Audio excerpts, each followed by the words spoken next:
Welcome back, everybody. As we continue to grieve for the victims, we are also learning more about the suspect and his troubled past. Many wondering why New York's red flag laws weren't able to prevent this shooting. Evan Kozloff is part of our Verify team. We asked him to answer the question, what are the red flag laws in this state?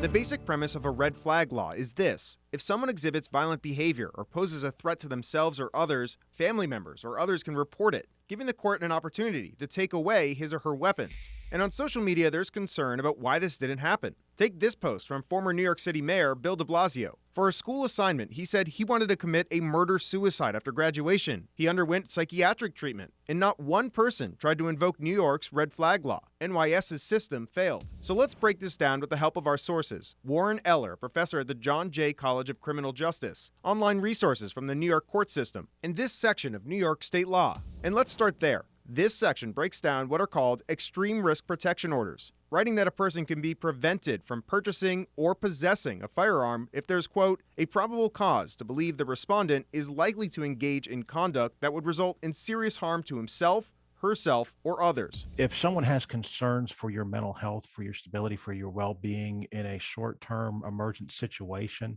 they can enact these laws by notifying local law enforcement, and law enforcement will come and take possession of your firearms. According to the New York court system, an ERPO case may be started by a family member, a school official, a police officer, or a district attorney. First, they have to fill out one of these applications for a temporary order. If the judge grants this temporary order, an officer could be sent to remove the weapons that day. A hearing would then be scheduled between 3 to 10 days later, where both sides can make their arguments for removing weapons or not. If a judge decides it's necessary, a final order can be issued for up to 1 year. When that time is over, the order can be renewed or it can be terminated, and only when that order is over can the person apply to have their guns returned. They are not confiscating the firearms. They are simply taking possession of them. They are maintaining them, and full ownership remains with the person who is the subject of the protective order.